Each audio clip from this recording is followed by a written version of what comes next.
si mwingine bali ni Sergeant Daniel Bore. Kikundi cha pili kinaongozwa na Inspector Benjamin Washuri. Platoon Sergeant si mwingine bali ni Collins Otiato. Parade RSM si mwingine bali ni Senior Sergeant John Wanyaga.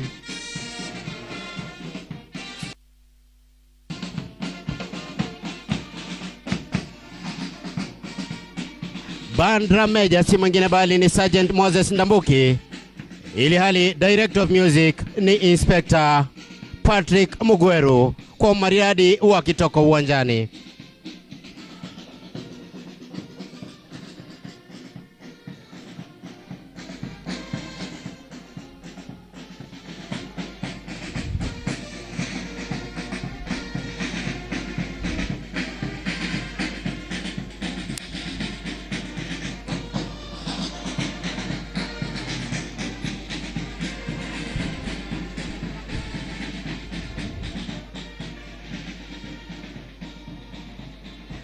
Kwa maridadi kabisa wametoka uwanjani wakisindikizwa na bendi yetu. Tuwapigie makofi tafadhali.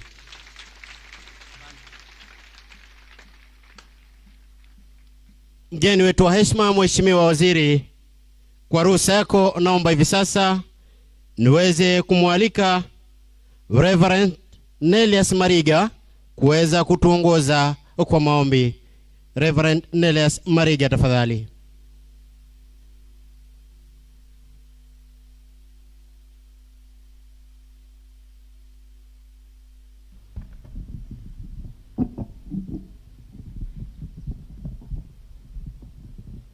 Shall we bow our heads for a word of prayer? Almighty God, thank you for your great love and blessing of our lives. Thank you that your favor has no end, but it lasts for our entire lifetime. We ask for your guidance so that we may walk in your goodness today. We ask that your face would shine on us. We thank you for the men and women who have made the National Youth Service strong and are our models. We thank you for the success stories and the impact the service has made in this, our great nation, Kenya, and beyond. We thank you for the visit by our Cabinet Secretary, Ministry of Public Service, Performance, Delivery, and Management, Honorable Moses Kuria, here at National Youth Service. Indeed, it is a blessing. May you grant him your grace and wisdom as he serves your people. Bless and protect him and his family. Establish the work of our hands as we work together in unity, and bring to fulfillment all that you have given us to do in these days.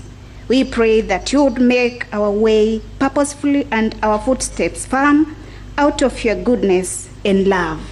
In the name of the Father, the Son, and the Holy Spirit.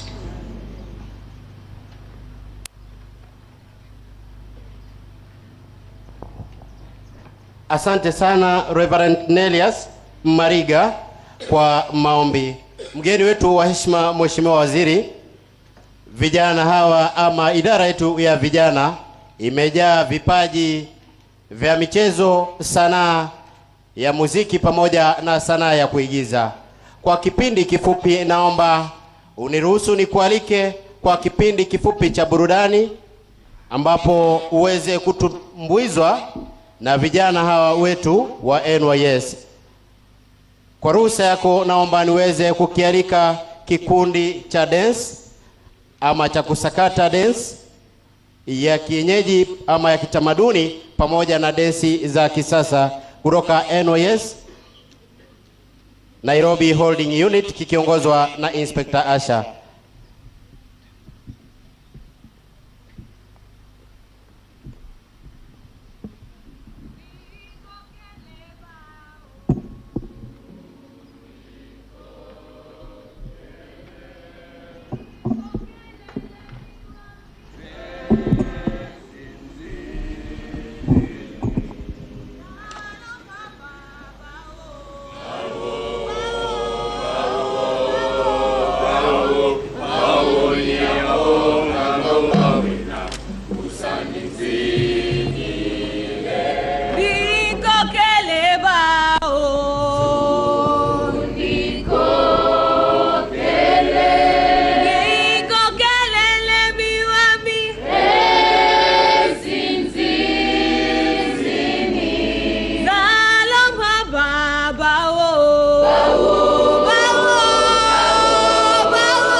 Aya, moi guadatia, kumamwa, ega perigode, tayo moide, riri moide, kumamwa, ega perigode, moi guadatia, okomosha,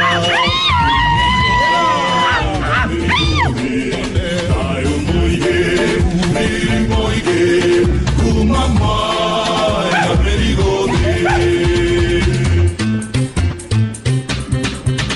Adurine mogatete, mogidoyo. Adurine mogatete, mogidoyo. Adurine mogatete, mogidoyo. Mogidoyo, adurine. Odiana okega baga, su su su. Odiana okega baga, su su su. Odiana okega baga, su su su. Mogidoyo, adurine. Mogidinho na bere, mogidinho na bere, mogidinho na bere, mama tine. Oi duole hamwe, kuma na rogoro, na mwena, tuhaishete mugidioyo, wakayamba, tudiote magile, oi duole, oi, haya, honoka. Emoyo Jesu, emoyo, emoyo Jesu, emoyo, emoyo Jesu, emoyo, yegioreraina, letodore emoyo. Atonyada denye wa aduri, anashusha wakuyo gadia, haleluya, aduri akaroge a Jesu, yegioreraina, letodore emoyo.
Maisha ukiwa kwangu ni kama ya paka wa dukani, kila siku nyama choma na kadhalika na etc. Mwishowe niligundua mimi nikienda kazi, unaingia mtaa unarudi mbaya kama matatu. Mimi na ringireti, wewe ni dangerous, wewe ni color box ya kutumiwa na kila mtu, wewe ni color box ya kutumiwa na kila mtu.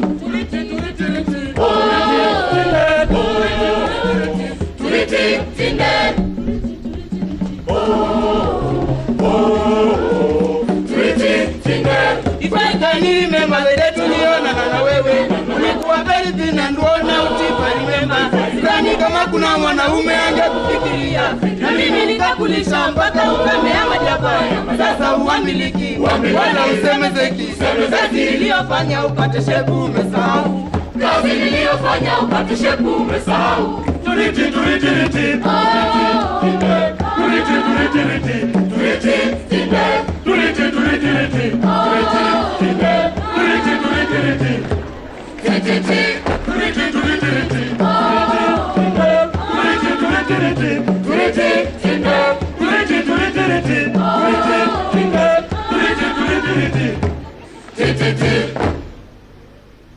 Wewe ni mbaya sana, mbaya sana, ulivunja roho yangu, jaribu uaminifu, epukana na ukimwi, whether you like it or not, mama nimekusare, whether you like it or not, mama nimekusare.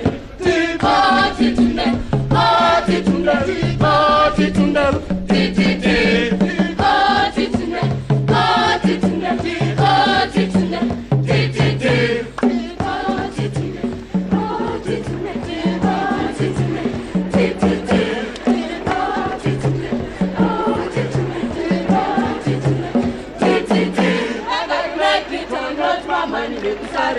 whether you like it or not, mama nimekusare.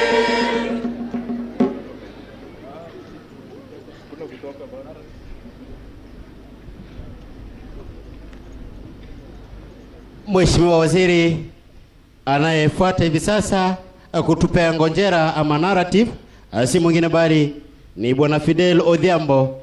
Pia ngonjera hiyo ama narrative hiyo inaongelea mafanikio yake ambayo ameweza kupata kupitia mafunzo ya NYS. Fidel Odhiambo, wakati ni wako. Mapepo za C, mapepo za D, mapepo za E, Satan, baraka za A, baraka za B, baraka za A, amen. Those were the frequent prayers in our house under my father, Professor Dr. Okela Makokela, OGW, CBS, MTB, TGTI, VTI. This is because my father came from Bormitkaliet village, a village where you just don't walk into a meeting and sit. You sat according to your CV. Senior counsel, engineers, of course, like me. CS, directors, professors, etc. Anything else. My father, Professor CBS in summary, wanted me to join the class of distinct minds. And of course, the credible list of people who mattered in Bormitkaliet village by simply joining the University of Bor so that he could mold me to inherit him when he retires from the Faculty of Medical Science. Bwana CS, going to the university was not a walk in the park.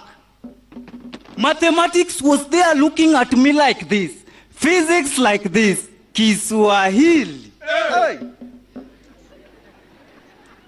After 4 years of preparation, like a medical graduate, whom my father made me believe that I was, I walked into examination room with a backup prayer, and whenever I went through the paper, I could see my father's face all over the room, smiling at me. Next to me, there were invigilators to ensure that my answer was spiritually on the paper. No cheating in exams. After 3 weeks of academic ritual, in that examination room, I was now prepared to face Professor Magoa like this. During results announcement, after a short holiday of celebration, my father was seated there, and I was seated here. As Prof was going through the results, Ben Sioni, Sylvia Sikwekwe, Matumbo Simboga, Kula Sikoli, Miskol Otieno, Zima Sitima, Sipendi, Naftali Sipato, Oleguna 10. This is when my father asked for my index number so that he could confirm what Prof had not read. I looked at my father. The index number vanished from my head. My father was mad at me. Okay, how can you forget your index number? I tried to recall. 2630. Okay, how can your index number? 6022. Okay, And after a 2x3x1 dose, I was able to give the correct index number. Bwana CS, ushaipiga magoti chini ukaomba Mungu asijibu hiyo maombi? Of course, Mungu ni nani? System error. Those people could not reveal my results. Those people could not reveal my results. My father said no one will sleep in this house without seeing my results. tukaenda kimbi mpaka kwa school notice board and Okela A, Okela B+, Okela C+, hey. Bwana CS, nikaosha macho na jasho yangu again. Okela A, Okela B+, Okela C+.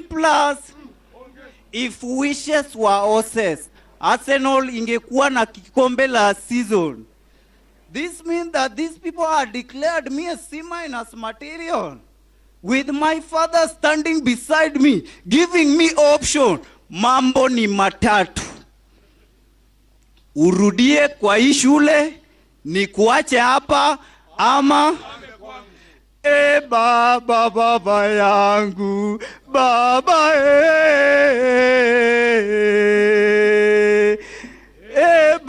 baba yangu, baba The principal came to us and advised us on how I could join the National Youth Service. Embarrassment or no embarrassment, I went for recruitment and I was recruited. Upon my pass out, I was connected to various opportunities. For example, at the IC3 Vigilant House, I was together with the IC3 operating all emergencies. At the airport, we made sure that the security was very tight. At the Lance, no title deed went haywire. Bwana CS, it is here in the National Youth Service that I realized that I was talented differently. With my C-, I did my diploma in mechanical engineering. And after my graduation, thanks to Bwana Director General for giving me the savings, and I also took some hustler fund to open this business. Maisha imekuwa mshwari, yogo, yani fiber. Hey. For more information, log in at www.nationalyouthservice.go.ke. Don't also forget to tweet me at Linus. Bwana CS, post me on your WhatsApp status. Bwana CS, post.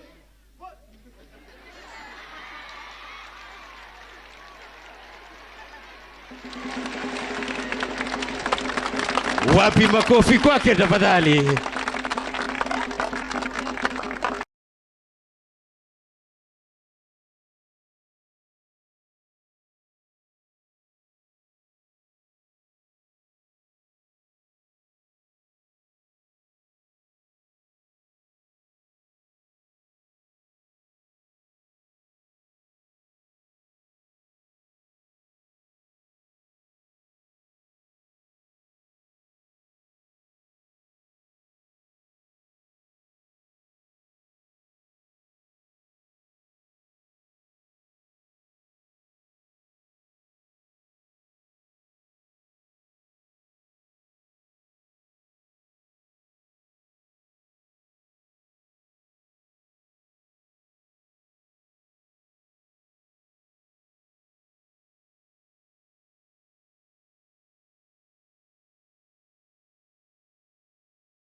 Our guest of honor, sir, before you is service number 200225, servicewoman Sharon Auma.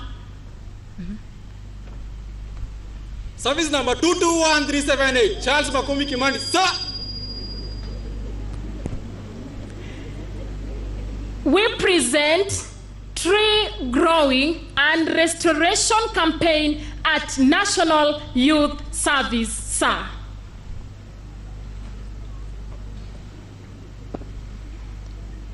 Following the presidential directives on propagating 50 million seedlings in financial year 2023-2024 by the service, we as so far have 15 million seedlings to be planted in all our units during this short rain season starting December 2023. And the remaining 35 million seedlings, they will be ready for planting by July 2024. We have varieties of seedlings in our nurseries comprising of exotic, indigenous, and fruit trees that are suitable for various ecological regions in our country. As a service of national youth, we have a target in planting 20% of our land in all our units across the country.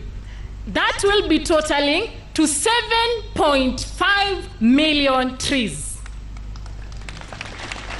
And the remaining trees, they will be planted in adopted gazetted forests and water towers near our units across the country.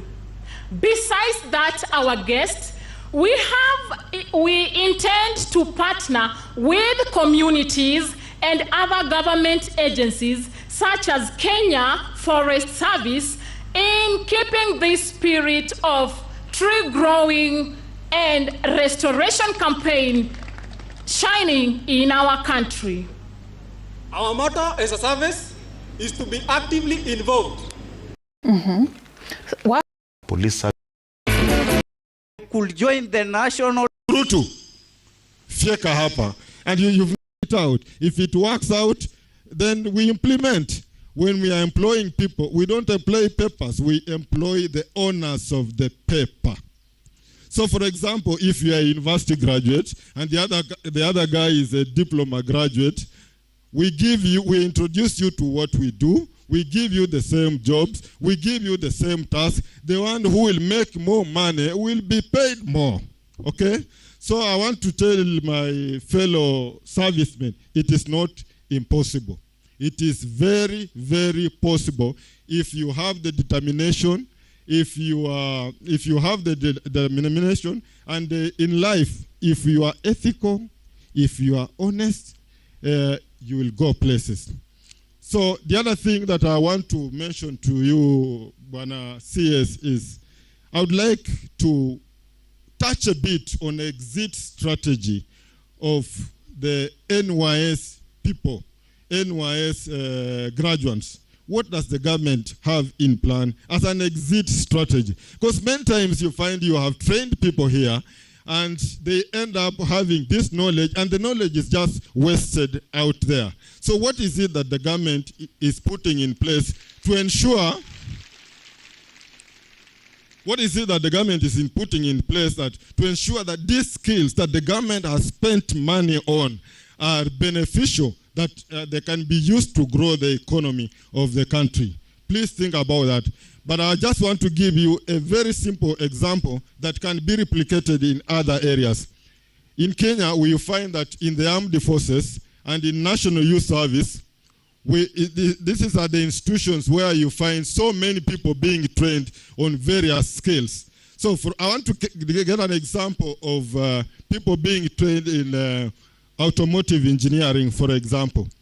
Why don't your ministry and the government at large think of an exit strategy, for example, for NYS graduates, so that once they have graduated from here and they are now exiting the NYS, they can form these companies, and then they are located across all the counties, so that they can now be the one tasked to be repairing, servicing, and maintaining government vehicles.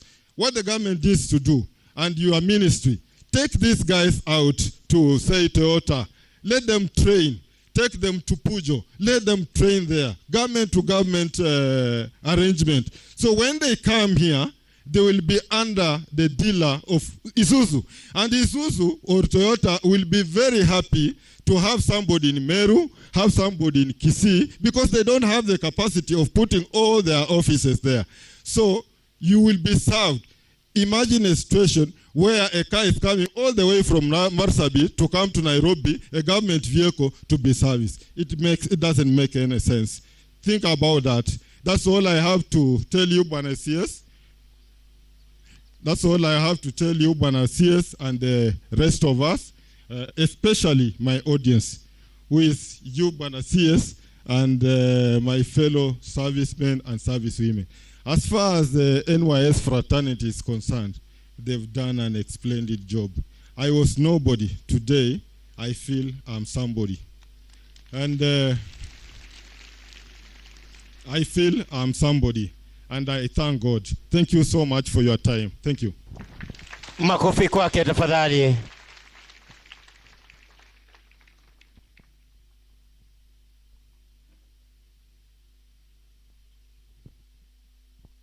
Mgeni wetu wa heshima, Mheshimiwa Waziri, kwa ruhusa yako naomba hivi sasa, baada ya kusikia historia, kumbukumbu za mafanikio ya vijana ambao waliweza kupitia katika chuo cha NYS, hivi sasa tuweze kupata historia fupi ya majukumu ama ujuzi ambao vijana ambao wanaendelea kusoma hivi sasa na kujifunza na wengine kuhudumu, kuweza kutueleza ni majukumu gani ambayo wanafanya kwa sasa.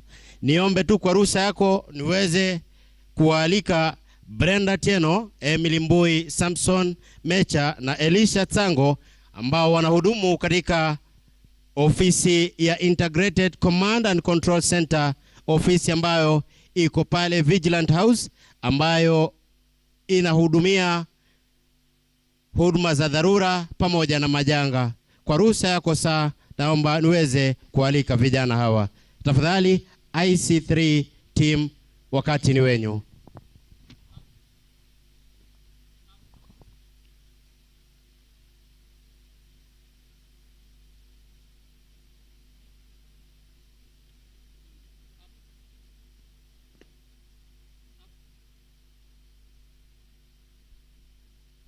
Service number 225510, service woman Brenda Tieno, sir. Service number 218272, Emily Mbuya, service woman, sir. Service number 21220, service number 21296, Samson Meja, sir. We represent IC3, that is Integrated Command and Control Center. We are 63 total servicemen and servicewomen. We offer emergency services like fire, murder, accidents, and disasters, that is floods and collapsed buildings. Your guest of honor, we have our trainings. We go for our trainings so that you have to control yourself when you talk to a customer. Your guest of honor, sir. I would like to welcome my fellow colleagues so that they may have a short demonstration of what happens at the IC3. Thank you, sir.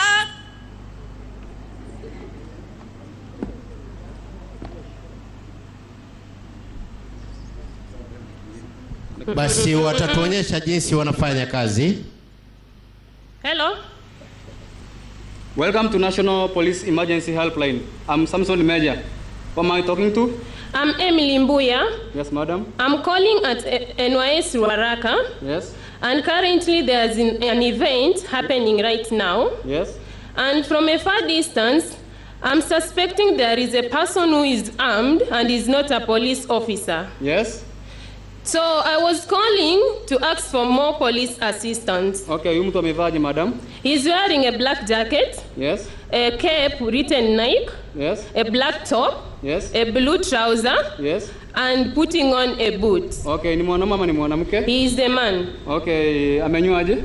I can't see how he's shaved because he's putting on a nightcap. Munena mwembamba? He's not that much fat. Okay, uko county gani, madam? I'm in Nairobi County. Okay, your sub-county, please. Ruaraka. Okay, the nearest police station? It's Ruaraka Police Station. Okay, you are near a school, mosque or church?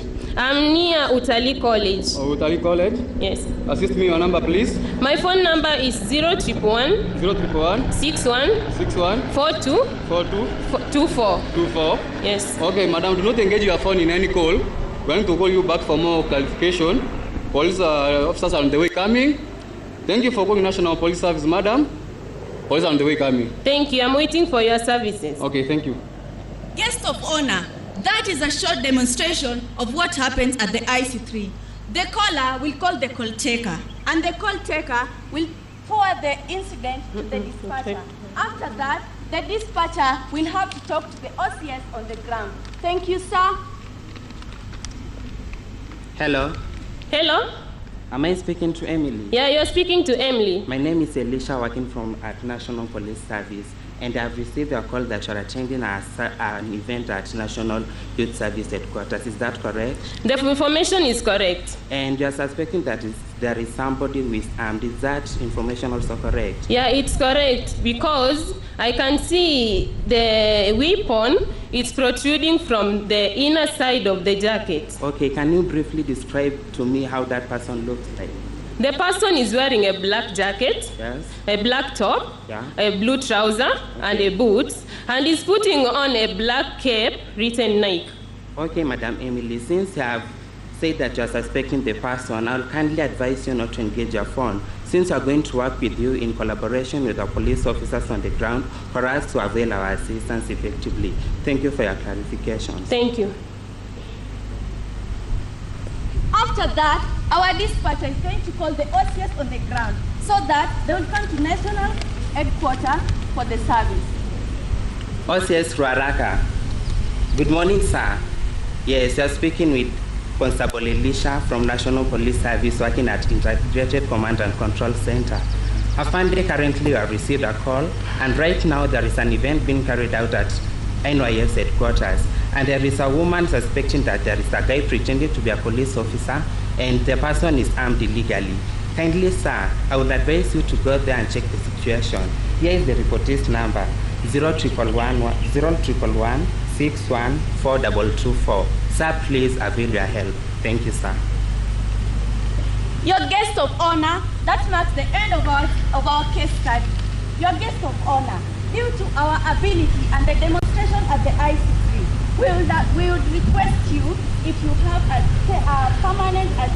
permanent engagement at the IC3. Thank you, sir. Wapi makofi kwao tafadhali.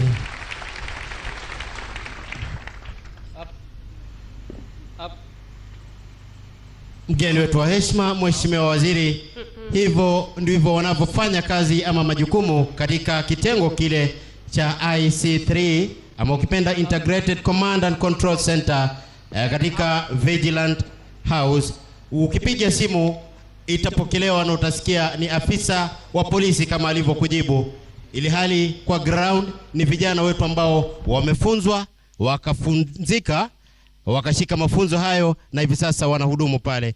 Mheshimiwa, naomba hivi sasa uniruhusu niweze kumwalika Sharon Auma na Charles Makumi Kimani kuweza kutusimulia majukumu wanayotenda katika kuhifadhi mazingira. Charles pamoja na Sharon, wakati ni wenyu.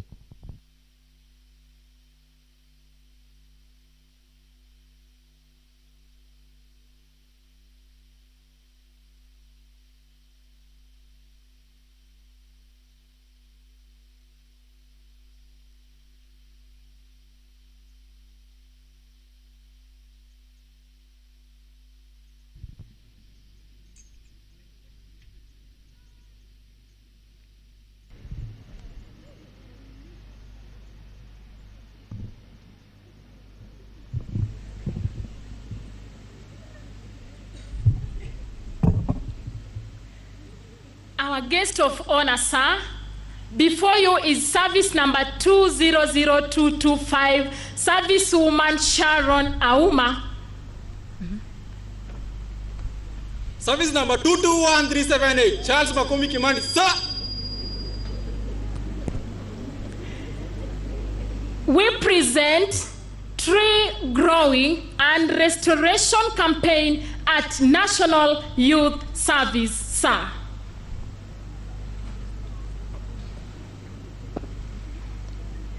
Following the presidential directives on propagating 50 million seedlings in financial year 2023-2024 by the service, we as so far have 15 million seedlings to be planted in all our units during this short rain season starting December 2023.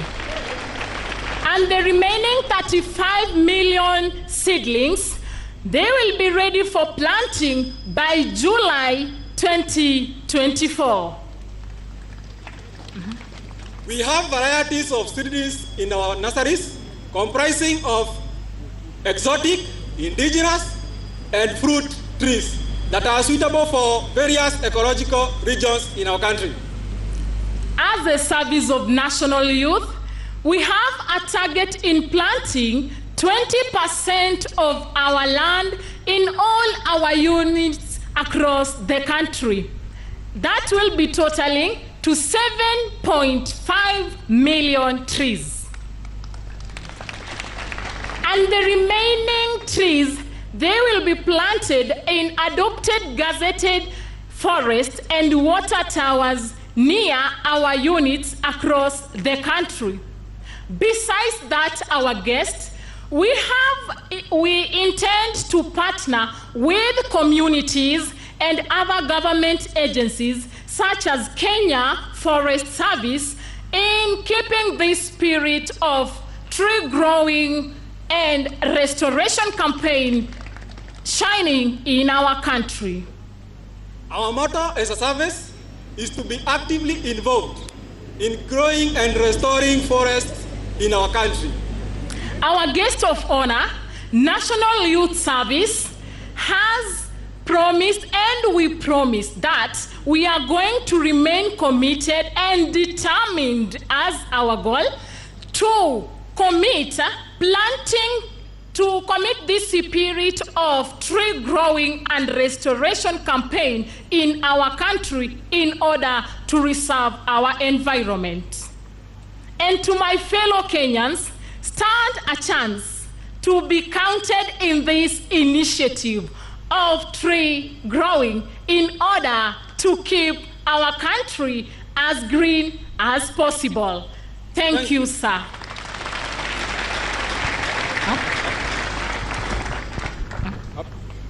Asante sana Elisha Charles pamoja na Sharon Auma. That's the end of our presentation, sir. May I have your permission to forward my team, sir, please? Makofi kwao tena tafadhali. Mgeni wetu wa heshima, Mheshimiwa Waziri, idara yetu ya vijana wa huduma kwa taifa pia inajukumika kupeana huduma za usalama katika majengo ya serikali na vituo tofauti vya serikali ikiwepo uwanja wa kimataifa wa ndege wa JKIA pamoja na wizara ile ya ardhi. Kwa hilo naomba kwa ruhusa yako niweze kumwalika Biwot akiwa na mwenzake ambao wanahudumu katika uwanja wa kimataifa wa ndege wa JKIA. Tafadhali Biwot, wakati ni wenu.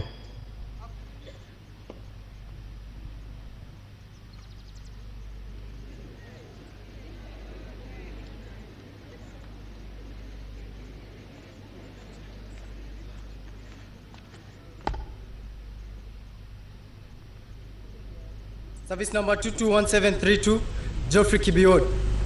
Service number 219739, Joshua Kemersa. Guest of honor, sir, in front of you are servicemen currently working at the Jomo Kenyatta International Airport under the NYS program, offering security services in coordination with the National Police Service and several multi-agencies. We are a dedicated group of servicemen and servicewomen currently working and offering services such as queue management, crowd control, and even detecting and reporting any suspicious activity to the relevant security office. And also, we help the national, in conjunction with the traffic police, we help in controlling the traffic and manning the traffic, the picking and dropping spots in the Jomo Kenyatta International Airport. So far, we haven't had any case of indiscipline, but exemplary service delivery. Bwana CS, with all due respect, we would love to wish, we would wish to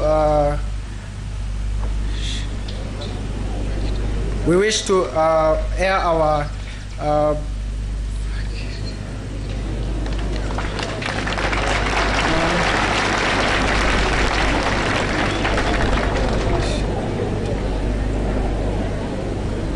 with all due respect, sir, I wish to come again. Thank you so much, sir. Currently, it is a job we have taken and we anticipate to take throughout our time at the National Service. And we wish to, if at all, in the event that permanent opportunities arise, we'd wish to be put into consideration so that we may continue doing the good work proficiently and representing our service. Thank you, sir. Basi wakitoka uwanjani, vijana wetu hawa ambao wanahudumu katika uwanja wa kimataifa wa ndege, Mheshimiwa Waziri, hilo ndio presentation ya mwisho katika majukumu ambayo wanatekeleza. Ikumbukwe kwamba katika kambi zetu zipo kazi ama shughuli za ukulima wa mimea, tukiwa na shamba kubwa zaidi linalotoa mbegu za viazi ama the biggest seed for potatoes in Eastern Central Africa at NYS Tumaini. Vile vile tunafuga samaki pale NYS, hata tuko na maji ya chupa, tuko na mkate katika NYS Paramilitary Training, na vile vile tunakuza mahindi katika mashamba yetu. Tuko vile vile na shamba la mpunga ama ukipenda mchele upande wa Garissa Mbalambala. Tunafuga mboga na matunda kwa jumla, hizo zikiwa ni shughuli ambazo kando na usalama na shughuli ambazo tunatekeleza IC3 pale, tuko na majukumu mengine. Kwa ruhusa yako Mheshimiwa Waziri, naomba kufikia hapo niweze kumwalika naibu mkurugenzi mkuu, the Deputy Director General, aweze kuendelea na ratiba. DDG sir, please.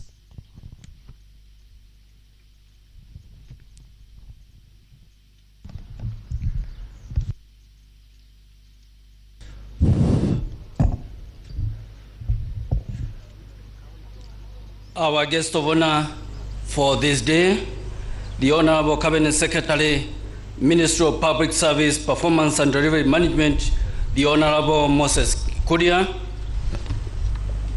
the Principal Secretary, State Department for Public Service, the Principal Secretary, State Department for Performance and Management, the Chairman of the Council members present, the Director General of the Service, distinguished guests, ladies and gentlemen. Sir, mine is going to be very simple today because I stand here to join my colleague MC to welcome you to this great service, the National Youth Service. We are proud to have you today, and indeed, it is a day like no other day, a day that is memorable to the history of the service, that indeed you found time to be with us this day. We sincerely welcome you. And at this juncture, sir, allow me now to welcome the Director General of the service, who is going to make his speech, and officially invite the Chairman of the Council to proceed in the program. Thank you, sir. Thank you, sir.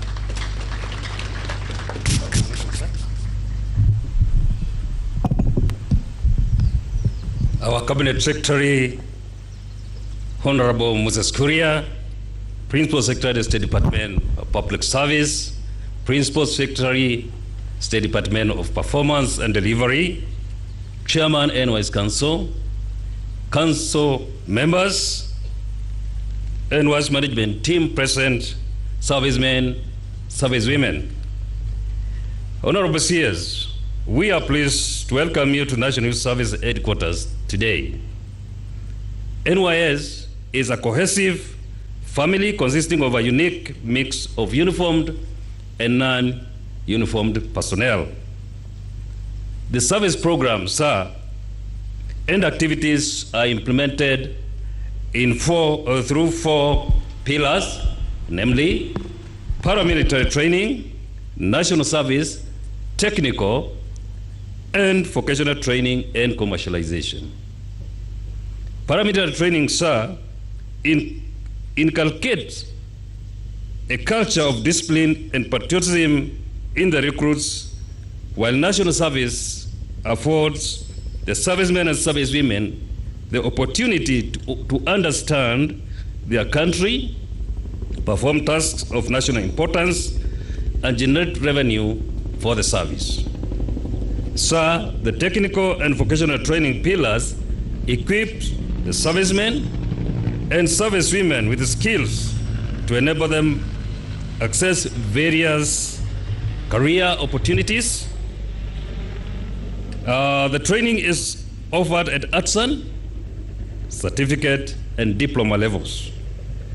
The service is currently in the process of implementing CBET, that is the curriculum-based education and training approach, which is more practical and market-oriented. And this one, sir, I think you had advised on how best we can give skills to our young men and women which are relevant to the market or which are market-driven courses. And we are starting that maybe in January 2024. We'll migrate from TVET to CBET.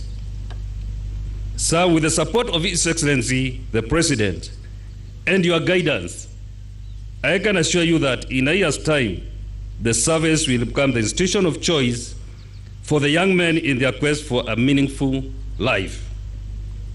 This is your day, sir, and mine is just to assure you of our full support and commitment to duty to ensure that you succeed in your vision for the service. You can count on us, sir. With your permission, sir, allow me to invite Chairman NYS Council to give his remarks and thereafter invite the peers. Chairman, sir.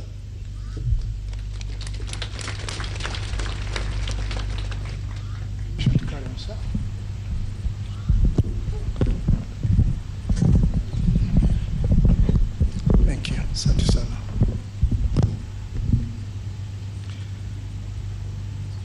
The Honorable Moses Kuria, the Cabinet Secretary, Minister of Public Service, Performance and Delivery Management, the Honorable PSS, Mr. Amos Gadesha, and Madam Veronica Duva, the Council, the Director General,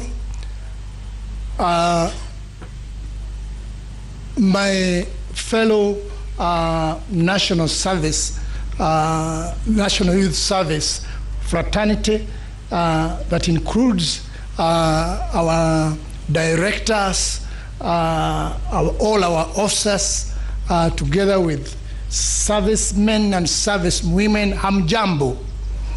Hamjambo tena.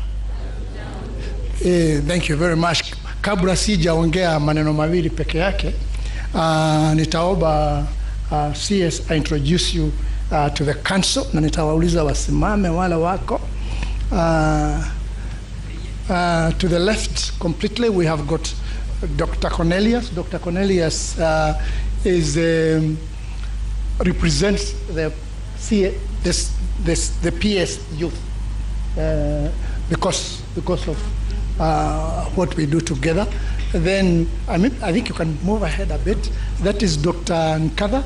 Dr. Nkatha is, both of them are PhDs actually. Dr. Nkatha is an architect, and she presents the Council of Architects, Engineers, and the university. Then we have got your representative, David. I believe you know David. He represents the PS. Then we have got a representative of youth. You can see it is youth, Ambassador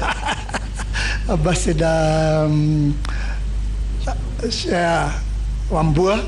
And then we have got also representative of youth, Christine. Thank you very much.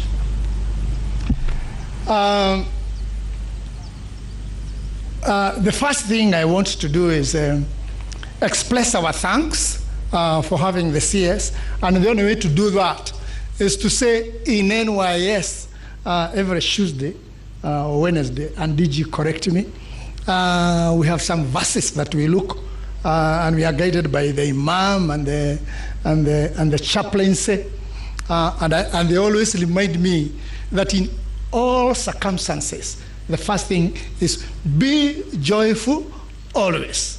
Pray continuously. And do what? Give thanks in all circumstances. So the first thing I want to do is really give thanks. Give thanks first and foremost to the Almighty God who has brought us this day. The day that we are welcoming our incoming CS to the NYS. And I'm so happy that we have done it the way we always do, in style. Always in style. And the parade was fantastic. The uniform was beautiful. And the band, kama kawaida, mumecheza muziki ile tunapenda na tunafurahi. Nafikiri wakati mwingine kabla CS hajaenda atapigiwa muziki huyo tena. So I'm very happy about what has happened. Kwa sababu nilisikia wale rafiki zangu na askari wenzangu kama hawa walianza na service number alafu wakasema ni nani. Hata mimi ni 17570 Lieutenant General 3 star General Mwaniki. Nilifanya kazi kwa nilifanya kwa jeshi miaka 40, lakini Mungu ni mwema. Mimi am not growing older, I'm growing younger. Sasa nikaja hapa kwa vijana alafu ndio ni grow younger. There are only 5 critical things in NYS that are very critical. And the DG has explained, na vijana wame explain, and you have seen yourself. The first thing that we are mandated, but that we are mandated by the Act, the 2018 Act, which was began operationalization in 2019, and it is quite transformative and very progressive. So in the last 3-4 years, we have looked at 5 key issues in that mandate of Parliament. The first one is to ensure that these young men understand what is character development. So we mold their character. We give them the ability to do what is right. To do what is right. And to do what is right is to do what is in the Constitution of Kenya. To do what is in the Constitution of Kenya, because that is what is right. It is not what we think, it is what the Constitution says. Secondly, in doing what is right, they do it as a team. They do it as a team. They do it in sections, they do it in platoons, they do it in companies, and they do it in units. We have about 22 units here and 17 schools. So whatever you do as a team. That is the first point. And I think Anthony Mugeni was critical on that in the issue of discipline. And more so, mental discipline. The second thing that we do is to create values for them, national values mainly. First of all, who are they? We give them an identity. What is Kenya? Who is a Kenyan? and that is patriotism. And that is the second point, the second mandate in Section 9. The first one, I said, all these mandates are in Section 9 of the Act. The second one is that, identity. And the first thing is values. Who are you as a Kenyan? What is your national identity? What is your national value? And the first value, and this takes a year because it is the most critical. The first is patriotism. Patriotism. And the beginning point of patriotism is the spirit of the nation. And the spirit of the nation is defined by our national anthem. O God of all creation. Kenya pana pahali ya pagans. That's why we begin, O God of all creation, bless this our land and nation. And the nation are the people of Kenya. So we take them through patriotism, integrity, and we build those values that were explained. I thank Mugeni very much because he has brought in the issue of integrity, ethical, professionalism and ethics. That takes a whole year because it is difficult, and it is the most important thing after moral compass. The discipline, then you gain those values as enshrined in our constitution, in the Bill of Rights, and also Article 10, and also 232, Article 232 of the Constitution. Then the third thing, once we have given them discipline, moral discipline, and then made them know who they are as Kenyans, in terms of nationalism and patriotism, then we give them skills. We give them skills, vocational skills. These skills are critical and they are widespread. And I thank the minister that the other day he put about 47.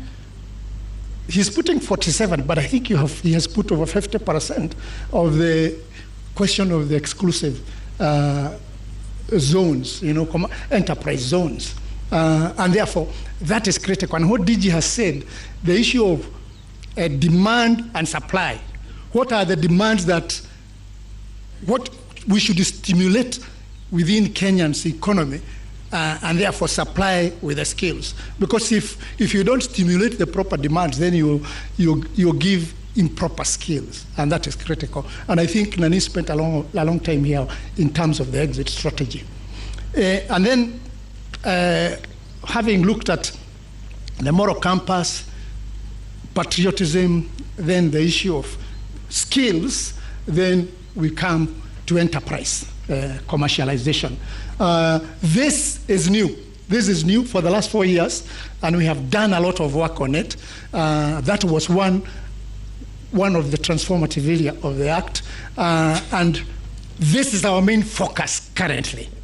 Our main focus. We believe we must be self-sustained. We have not received anything for development. It won't be about 70 million out of the 9.6 that we require. 9.6 billion we require as a capex so that we can kickstart enterprise. However, we believe and we have purposed that we will get this 9.6 billion in the next 3-4 years. We have done 1 billion so far. And therefore, to get 9 billion, we will, so that we can kickstart this issue of commercialization.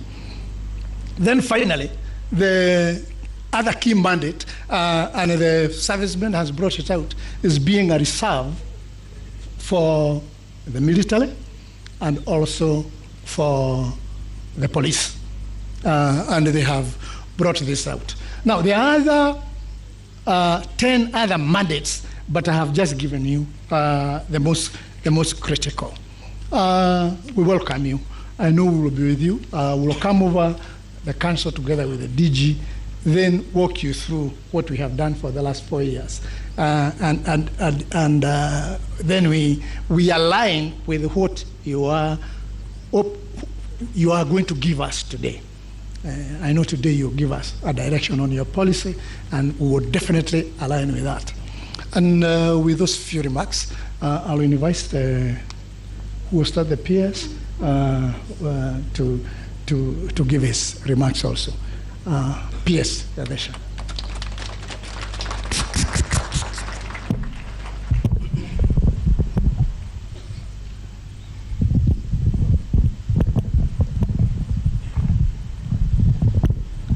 the Cabinet Secretary, Ministry of Public Service, Performance Management and Delivery, the Principal Secretary, State Department for Performance Management and Delivery, Chairman of the Council of NYS, Council members, the CEO, Director General, NYS, and management. Ladies and gentlemen, servicemen and servicewomen, good morning. My task is very simple: to invite the CS to come and give us his speech and his vision. But before I do that, I want to proudly say, Bwana Waziri, that I'm a product of NYS. Before I joined the university in 1986, I went to Gilgiri for training as a recruit for 3 months. And I think that training is the one that has brought me so far, because as the chairman has said, I learned the discipline and I have carried it throughout my life. We have been challenged by the gentleman who gave his speech earlier on his experiences on what do we do with these servicemen and servicewomen once they finish the NYS course. It is something that we are thinking about. I know Waziri will talk about it, and a lot of thinking, a lot of serious thinking is going into this so that we can offer these young men the opportunity to serve the country and also to improve themselves. With those few remarks, I want to take this opportunity to invite the Cabinet Secretary to come and address us and to give his vision as the new Cabinet Secretary for this. Okay, I'm advised to allow my PS, my colleague PS, to come and give a few remarks. As a lady, of course, for gender balance.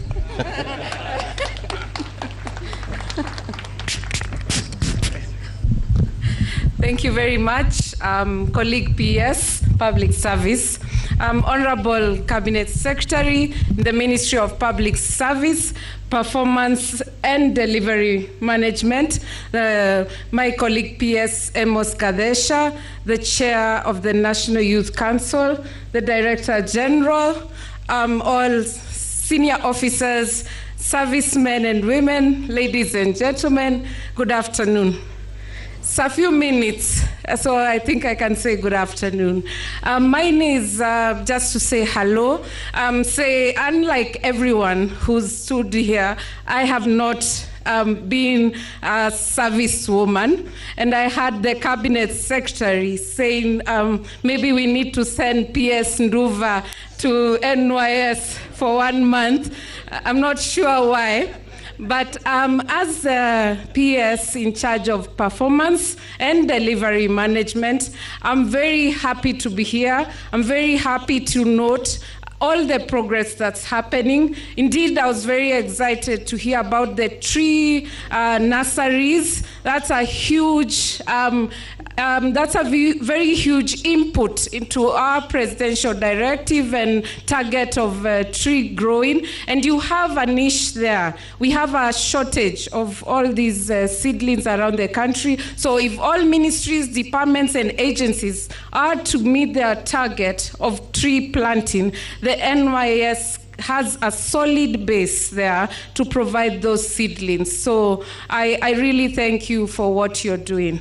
Other than that, I want to say thank you and hand it over back to the PS in charge of this docket to invite the Cabinet Secretary. Thank you. Thank you for my colleague PS.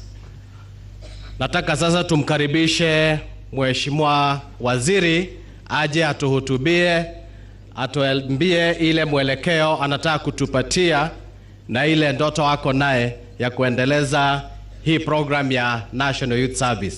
Tumpigie makofi 1 2 3. Karibu Waziri, uongee na vijana wako tafadhali.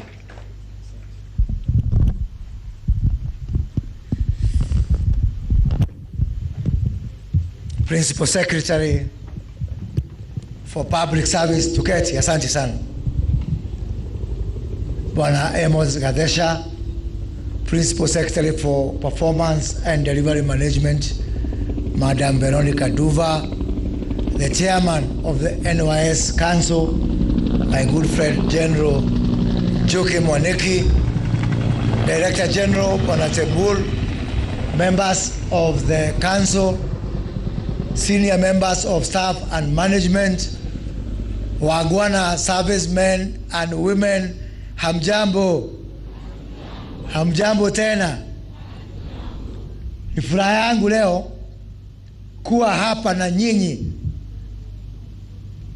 Ni siku 19 peke yake tangu rais wetu anitunuku hii heshima ya kipekee ya kuwa waziri wa huduma ya umma, public service, mambo ya utendakazi na mambo ya kuhakikisha ya kwamba sisi kama serikali tunatenda ile ambao ni wajibu yetu kulingana na ile mamlaka ambao nyinyi kama wananchi wa Kenya mlitupea. Na katika hiyo kazi yangu niko na majukumu mawili ya muhimu. Ya kwanza ni kuhakikisha ya kwamba wafanyakazi wote ambao maslahi yao, mshahara yao, matakwa yao yanagharimiwa na mtu ambaye analipa ushuru katika taifa letu la Kenya, anawajibika na ako na kiwango cha utendakazi kama vile ambao wananchi wetu wanatutegemea.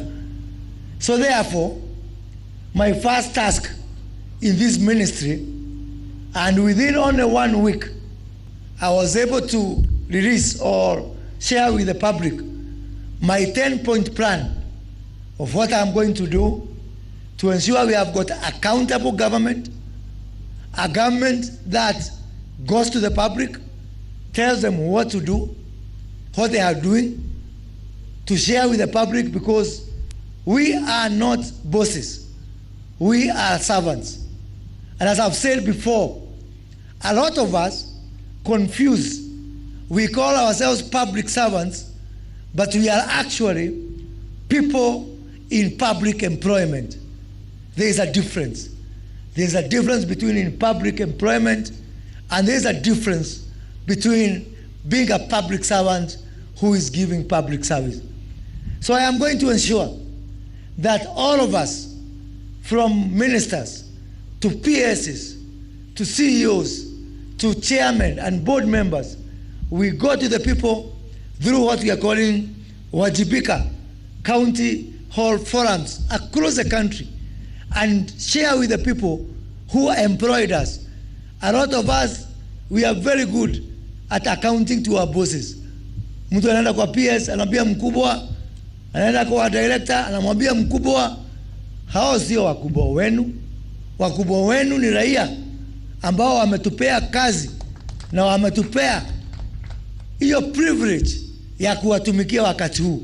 And so therefore, it is my priority to ensure that I take the government to the people, so that the people who have that privilege of serving in government go to our employers, go to our bosses, and tell our bosses, this is what we are doing for you.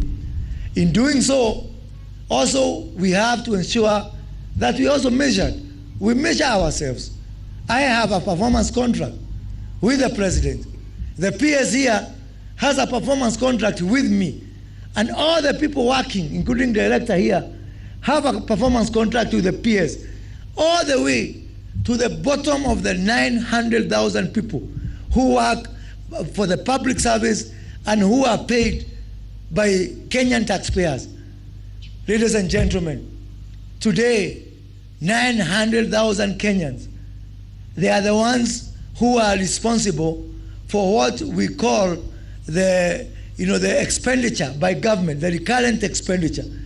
And the sad thing is that our current recurrent expenditure stands at 52% of our tax collection. So 52% of our taxes is consumed by these wadosi here, 900,000 of them. Taxes paid by 54 million Kenyans. And I'm asking, it is time we open that discussion of whether there is social justice when 900,000 people consume 52% of taxes raised by 54 million people. We owe those people a debt of gratitude, but how to pay that debt is by ensuring that we subscribe to the highest levels of performance, commit ourselves to deliver on time, to deliver on cost, and to deliver qualitatively, because that is the least that Kenyans expect of us. It is not a favor that we are doing to Kenyans. It is Kenyans who have done us that favor and that privilege to serve them at this particular time. But also, as people in government, we are very good in measuring ourselves. Oh, if you ask us, we are very good. We always score A. Wengine wanasema wako na A+ in their performance. But what I am going to do also, I am going to give Kenyans a chance to say what they think of us. Because it's not just what we think of ourselves. So through our Pasha platform, which we are going to roll out, to give every Kenyan, to give, if you are denied a service, you have applied to Kenya Power to be connected, to get a meter, you are waiting for 6 months, you go online, you can choose to reveal yourself or to do it anonymously, but that report will come, it will be logged in by Kenyans, and it will be analyzed to see ni nani amechukua hongo pale kwa barabara. Sasa mtu anaenda pale, utajikuta tu my friend, namba yako wewe askari imeandikwa pale na raia. Wewe ambaye ni county government, watu wanakuja kwako for approvals, unafikiria serikali ni yako, unasahau kwamba ni wananchi wamekupatia ruhusa. These wananchi, I'll give them a chance to come and report. And you know what? I am going to have a very huge back office and call center to analyze those complaints. And guess where that call center and back office is going to be? It's going to be right here at the NYS. So wale ambao wamezoea kulegalega, mimi asubuhi nitakuwa nakuja hapa kila asubuhi, naambiwa wizara ya mashamba, hapo ndio wananchi wanalalamika. Idara ya polisi, hapo ndio wananchi wanalalamika. Pale Kenya Power, hapo kuna jana kulikuwa na malalamiko 20, na nyinyi servicemen and women are going the same way. You are working there at Vigilance House to ensure that you serve Kenyans. Hii kazi ya kufuatilia malalamiko ya Wakenya, mtaweza ama hamtaweza? Mtaweza ama hamtaweza? Kama mmeweza ile nimeona hapa ati nyinyi ndio mnashika bunduki from that call center hapo Vigilance House. Hii ya kushika hawa na lega, mimi najua hiyo kazi mtafanya. And with the same vein, we are going to ensure that we have got an efficient, productive, and accountable public service. We are going to relook at all the processes within government. We are going to review our state corporations and to ensure that they stop becoming a burden to all Kenyans. We are going to expand and review and improve on our Huduma Center to ensure that we have got a network of a minimum 1,000 Huduma Centers, each of them employing 4 to 5 people, all of them from the NYS, to ensure that we take our service to the farthest point of this country, to the bottom of the pyramid, and to ensure that we give the service to mwananchi that they truly deserve. Now wengine, I look forward to some of you graduating from here. Tuko na shule yetu hapa, Kenya School of Government, which is under the PS Public Service here, and PS Public Service. I really want to request you to work with the Director General of NYS to ensure that we have people who are living here to actually do diplomas and degrees at the Kenya School of Government, so that it becomes a graduation point for those people who are living here, so that they can also have a chance to graduate and work in government. We have a workforce that is nearing aging. A lot of senior cadres in government now, watu kama unaona watu wako na miaka 57, 58, 59, and as they retire, and I wish them blissful retirement, hawa vijana ndio watachukua nafasi zao.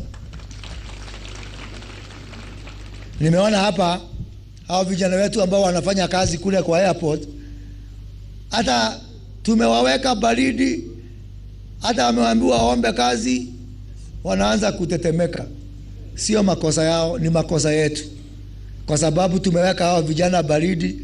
Now they have stopped believing that it is possible. But you have seen the case of Anthony here, a man who today is self-employed, who passed through this service. You can do it.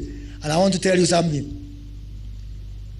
I was part of this NYS when during 2015 we created the new vision under the first Jubilee government. Na ijapokuwa mambo ilienda mrama, hiyo ndoto,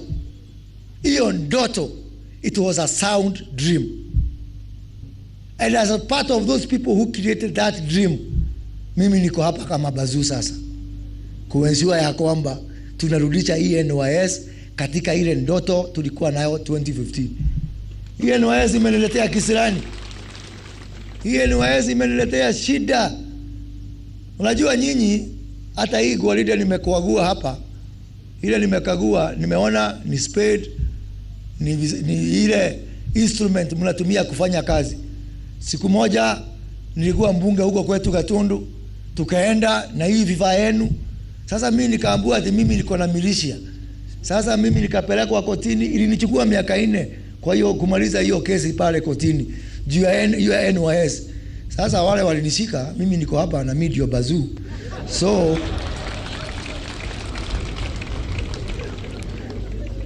hii NYS will be the center of gravity in this country.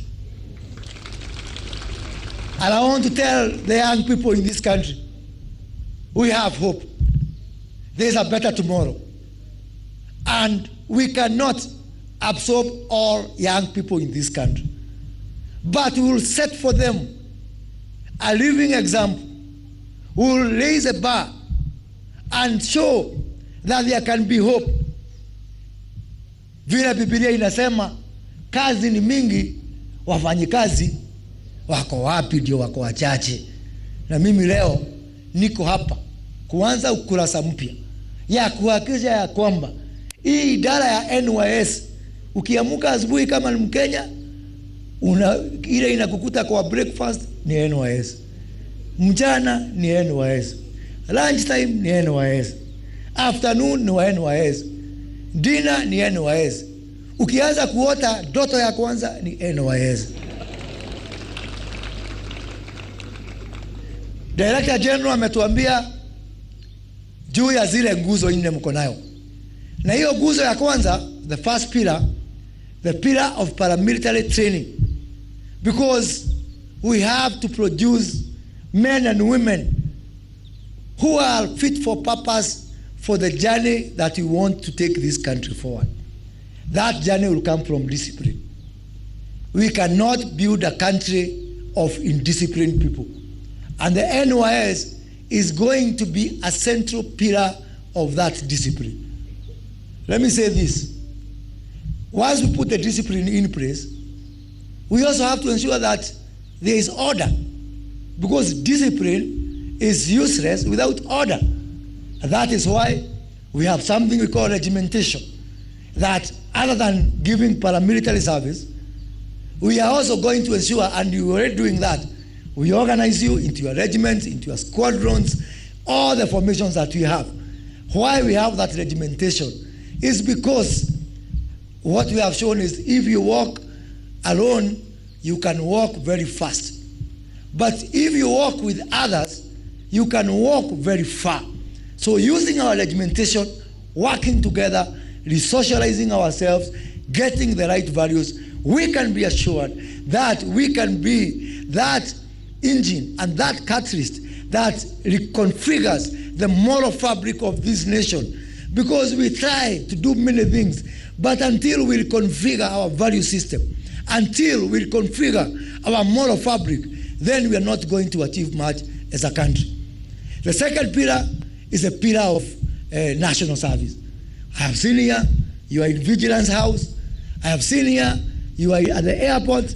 I have seen here, you are doing tree planting. Now, hiyo ni kiojo peke yake. Kutoka wa leo, mimi ndio waziri ya public service yote. Na mimi ndio chief marketing officer ya NYS. Na nitaingia kwa hizo maofisi zote. Kabla uchukue guard wa kuchunga hiyo building kutoka kwa kampuni private, kwanza ukuja hapa NYS. Nikikuja hapa, nikienda kwa wizara ya environment, nikute watu ambao sio wa NYS, mimi kwanza, simu ya kwanza napigia huyu DG. Namuuliza DG, huyu waziri Soipan amekuuliza vijana wa kuhudumu pale kwa environment? Kaniambia hapana.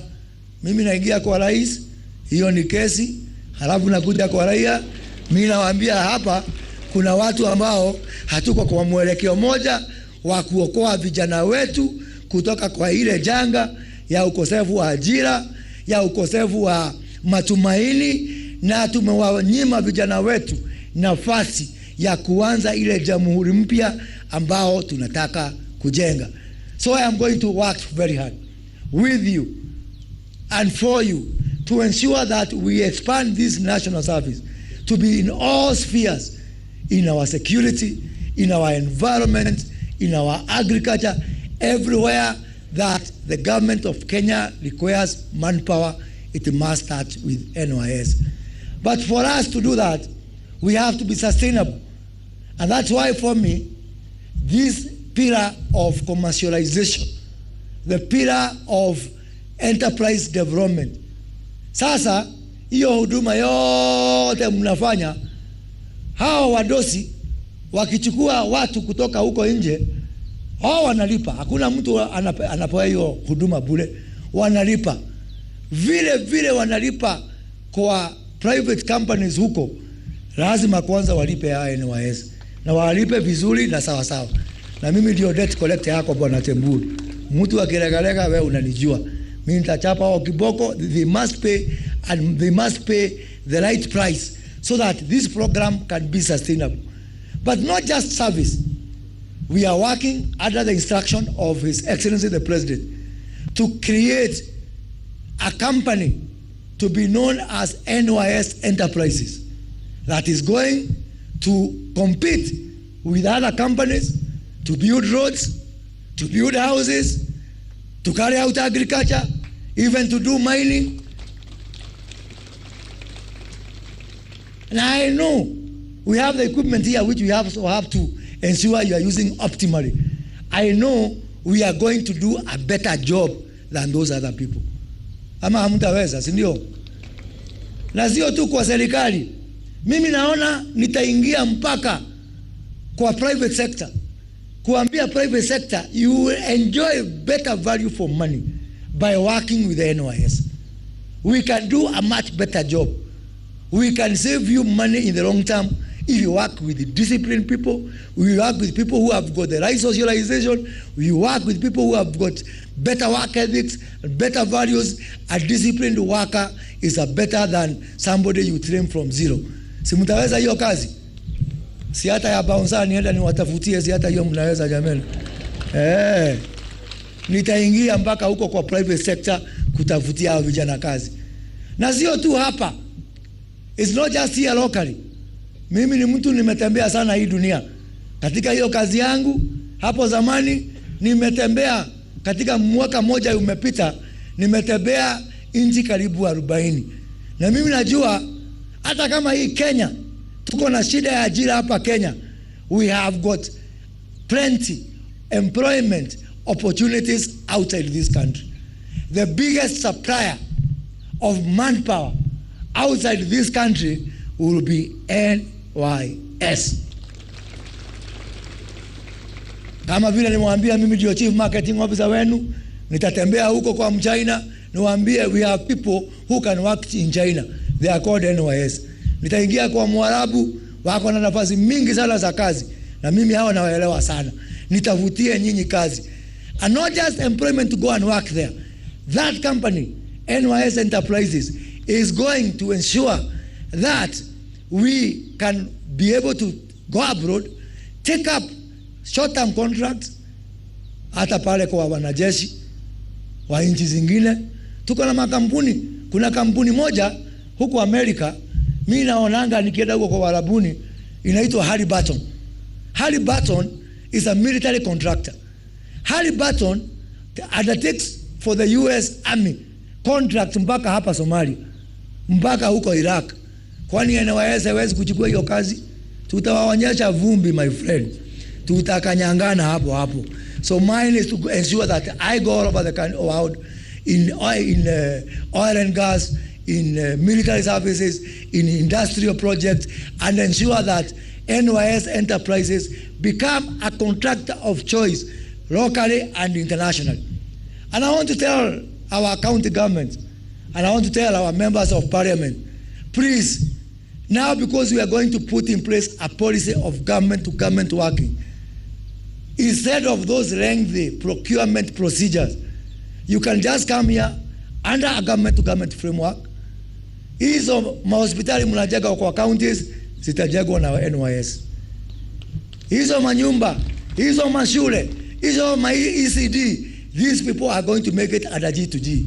You as a governor, you as a member of parliament, you cut the time, you save the cost, and you ensure there is more qualitative delivery of what you are doing. Vijana, wacha niwaambie, kuna matumaini, na sio nyinyi peke yenu, hata vile vijana wako nyumbani. Na mimi nataka kushukuru rais kwa kunipatia hii nafasi kutumikia vijana hawa. Vijana hii vijana nikiwatumikia, sio tu kama hii serikali yetu itapewa idhini mpya na mpiga kura. Mimi rais nataka kuambia, kwa kunipa hii kazi, nikiokoa vijana na wale ambao wamekaa kwa shopping center, na wale ambao wamepotelea kwa bangi, na wale ambao wamepotelea kwa ulevi, niweze kuwarudisha hapa NYS na kuwafanya wakuwe wananchi ambao wanaheshimika. Mimi najua kwa hivi vile kazi umenipatia Mheshimiwa Rais, nafasi yangu ya kuenda biguni imeenda juu kidogo. Situmpigie rais makofi kwa sababu ya kufanya rais mimi safari yangu ya kwenda kumuona Mungu na macho. Because hii kazi ya kuokoa vijana hii Kenya, hii sio kazi unaweza kufanya kwa sababu ya mshahara. Hii sio kazi unaweza kufanya kwa sababu ya siasa. Hii ni kazi ya Mungu. Hawa watoto wetu vile tumewaachilia, wamekosa matumaini, wengine hata wanatoa maisha yao. I want to assure you, my children, my brothers, my sisters, hope is coming, and this country will change, and you'll be the agents of changing this country. We cannot give in, as Anthony has told us, to complaints and to desperation and for thinking there is no tomorrow. And I want to tell those people who are today in government, public service, unajua hawa watu wako na kazi, sijui ni kwa nini hawakuangi na haraka, lakini hawa, they have got no 1 minute to waste. This is a national disaster. This is a national catastrophe. This is a national calamity. These people are uncomfortable. They are uncomfortable. They have discomfort. They are afflicted. You people, you are comfortable. Now, I want to do something. I want to afflict these comfortable people. And I want to comfort these afflicted people. Mtu ajue haya jamani. Nini hamuna haraka? Kwa nini mkuwe na haraka? Si kazi iko. Si mshahara iko. Sasa pole pole tu, mkiona kama ni mchezo, mimi nitawafurusha nje na hawa waingie, tuone vile wanaweza kufanya kazi. And that is why, Madam Veronica Duva, under your performance management and delivery, I'm waiting for your report. Nimeona juzi na nilizoongea huko Kericho. Mtu akifikisha miaka 60, tafadhali enda nyumbani. Kuna wengine akifika 58, saa hiyo ndio nakumbuka akona disability ya jicho moja, ndio aongezewe muda. Hapana, nimewashika. Na bwana PS, I'm waiting for your report. I'm waiting for your report of those people who are misusing our generosity. Rais amesema, na amesema very clearly, mtu akifikisha miaka 60 enda nyumbani. Wacha kutafuta sababu zingine za kuja. Na mwambie vijana, ndoto yangu, kabla mtu aandikwe kazi ya serikali, lazima apitie NYS. So that even those people who are going to be in the Ministry of Labor, Ministry of Water, Ministry of Lands, we make sure that we can trace them back. We have traceability from the factory where they were created. And that factory is right here in NYS. Ndio nikiona mtu akona ufisadi, analegalega, mimi nitakuja niulize DG, hii ndio ulifunza huyu mtu. Huyu mtu kweli alipitia mikono yake. Sasa because we come from nowhere, we have no way of tracing back. So I want to ensure that I push this policy, and I'm going to present a cabinet memo for cabinet to approve, that any new hiring in the public service, mtu akuje ameuma certificate ya NYS kwa meno.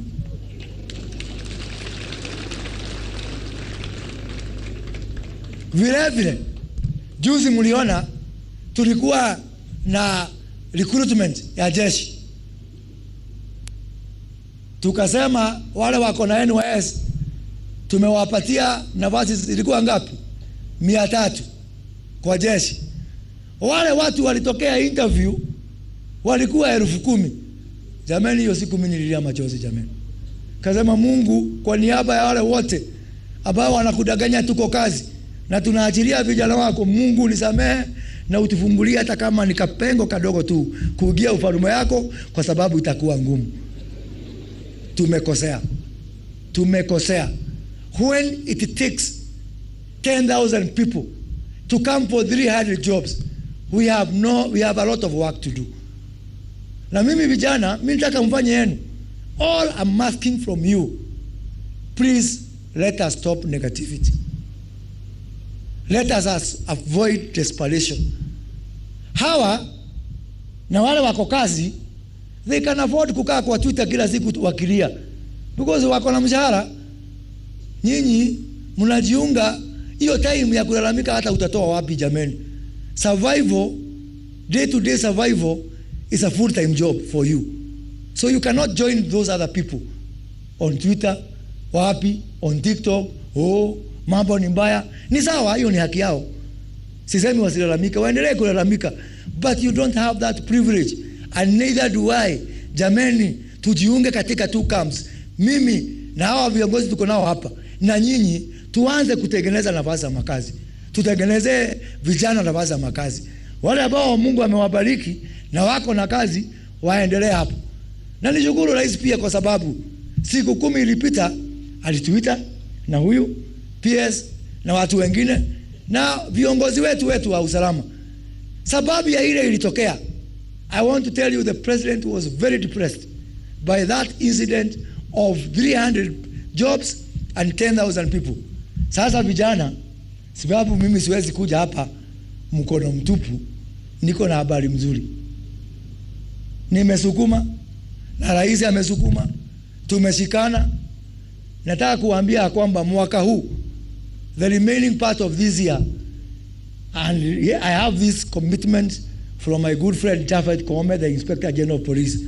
Najua lazima I clear with him before I say. So I have cleared, because if I don't clear niseme mtakuja kuniletea uji pale Ruaraka Police Station.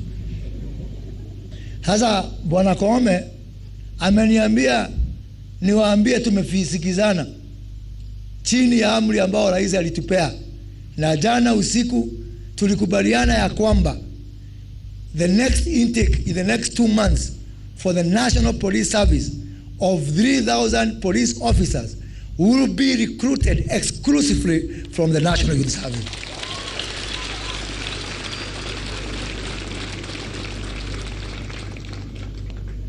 Vile vile kuna jamaa anaitwa Erastus Kanga pale kwa Kenya Wildlife Service. Mnajua wale watu wa askari wa nyama polini, na wamekubali ya kwamba within the next 1 month he is going to recruit 1,500 servicemen at KWS, and all of them will be recruited exclusively from the National Youth Service. Jamani, kazi iko ama haiko? Matumaini iko ama haiko? Na hiyo tu ni kiojo, hiyo ni kuanza. Hapo mbele kijana, kama uko nyumbani unangojea sijui kazi ya jeshi, kazi ya polisi, kazi ya rangers, kazi ya msitu, my friend, start making your way to Ruaraka. Start looking for the enrollment. Tuko na mpango ya kwamba hata hawa paramilitary mwaka huu ukifika January we are recruiting, ile recruitment nyingine tulifanya 10,000. Ikifika January we are recruiting 15,000. And I know before the end of the financial year in July tutafanya kazi na DG na PS tuongeze facility, hata kama ni kuweka tu hapo magonia hakuna shida, bora ni kazi tuweze ku recruit another 5,000, because in this year financial year 2023-2024 we are going to recruit 20,000 service men and service women. Mwaka ujao 40,000, mwaka ingine 60,000, mwaka ingine 80,000. By 2027 100,000 watakuwa katika hii service. Si hapo ni poa jamani? Si tuko sawa hapo? Na hiyo tu ni kazi ya servicemen. Ile ambayo mimi naenda kutafutia hao vijana kwa serikali, kwa private sector, huko ngambo, it is going to be an ecosystem of 1 million jobs. Vile nirudia vile nimesema, either young man, young woman, either you are in NYS or you are nowhere. Tafadhali Google map ya Kenya itakuwa NYS. Kama huko kwa NYS you are nowhere. Kama unataka kuingia polisi, kuja NYS. Kama unataka kuingia jeshi, kuja NYS. Kama unataka kufanya kazi ngambo, kuja NYS.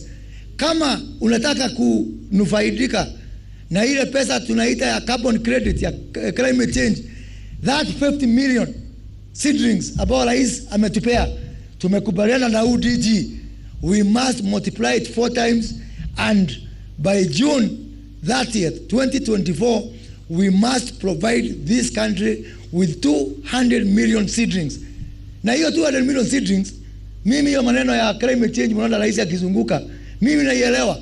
I'll ensure that wale watu wanafanya pollution, hiyo pesa ya climate net zero kwanza ikuje hapa NYS, because we have something you can be able to show. So the biggest center for carbon trading in this country will be NYS, because what we are doing in terms of protecting the environment, in terms of the mitigation, is something we can be able to see. So mimi niko hapa kwanza kuwashukuru kwa sababu ya kunialika hapa, na mimi najisikia niko nyumbani kabisa, na niko hapa kuambia hii kazi tutanyorosha kabisa, kwa barabara, kwa ofisi, kwa ndege, kwa ngambo, wapi na wapi.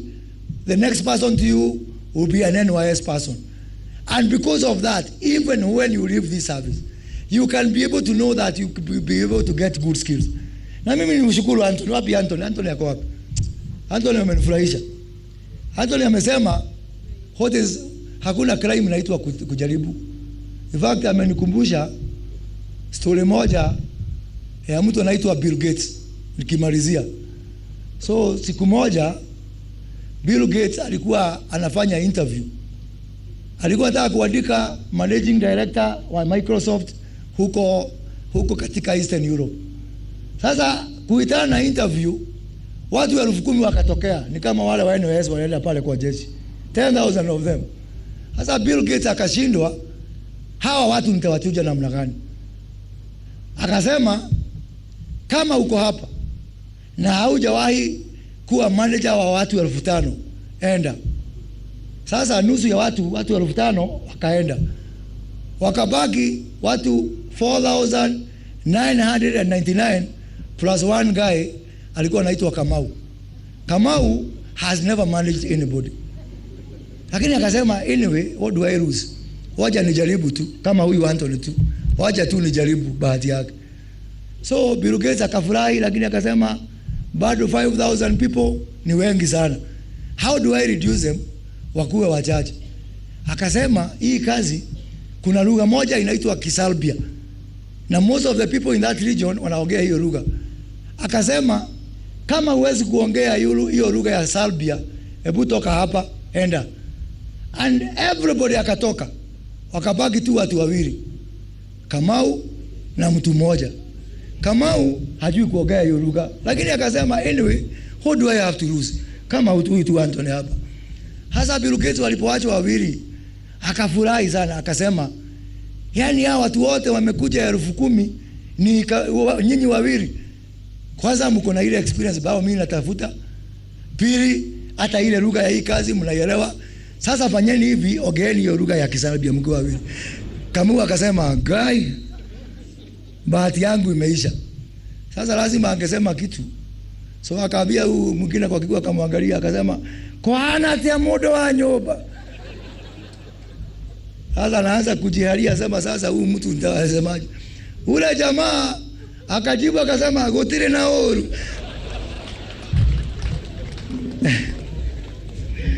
So hiyo spirit yako Anthony ya kujaribu ilipeleka Kamau mbali, na Kamau mpaka sasa hivi anafanya huko Eastern Europe kwa sababu ya kujiamini. Kwa hivyo vijana tujiamini, vijana tujiamini, na Mungu atakubariki.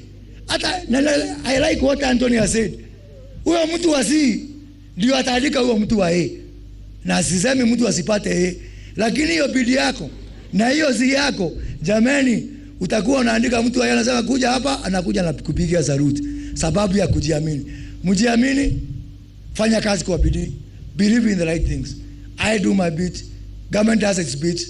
We have nothing but total and divided support and commitment from the President of the Republic of Kenya and the Commander-in-Chief of the Defense Forces that we must do whatever it takes to ensure that our young people become the drivers, become the owners that will drive this country forward. Mungu awabariki, Mungu awalinde. I will be a regular daily feature here tukifanya kazi pamoja. Asanteni sana. Naomba sote tuweze kusimama tafadhali wakati mgeni wetu wa heshima Mheshimiwa Waziri akisindikizwa na our PSs pamoja na the chairman of the council pamoja na DG kupanda mti wa kumbukumbu kwa ajili ya ziara yake. Niombe band tuweze kuchukua nafasi. Band tafadhali tuchukue nafasi.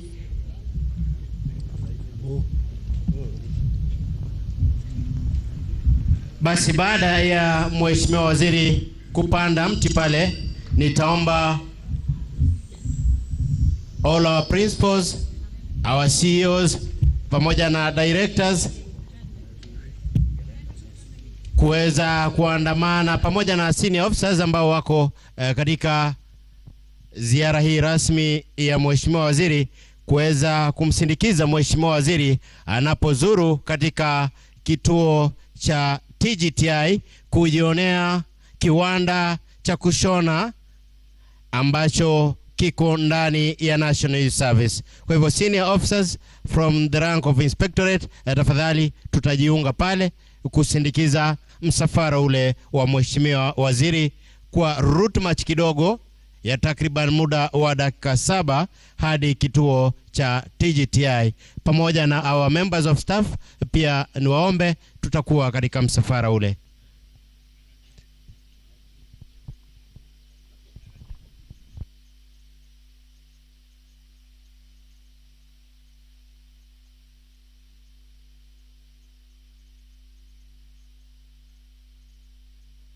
Vijana na wasichana tutabaki tukiwa tumetulia.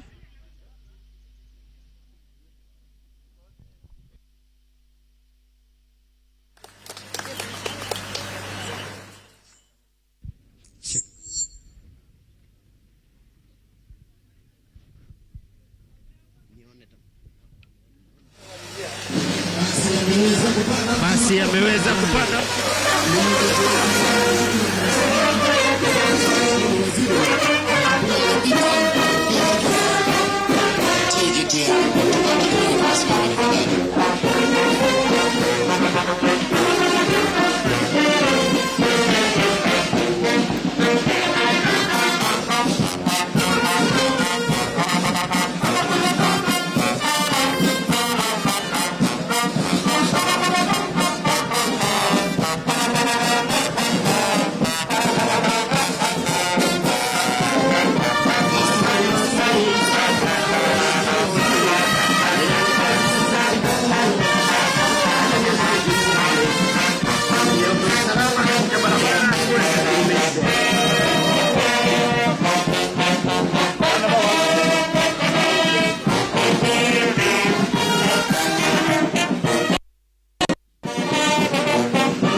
Tafadhali naomba tukue katika msafara huu wa Mheshimiwa Waziri.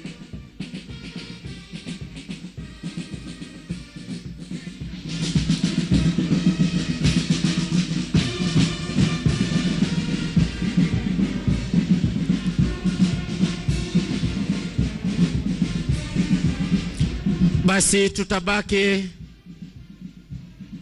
na utulivu tuweze kukaa chini. Alafu kisha baada ya ziara katika kiwanda kile cha kushona cha TGTI, Mheshimiwa Waziri ataweza kurudi katika ofisi kuu. Kwa hivyo tusiondoke, tudumishe utulivu. Asanteni sana.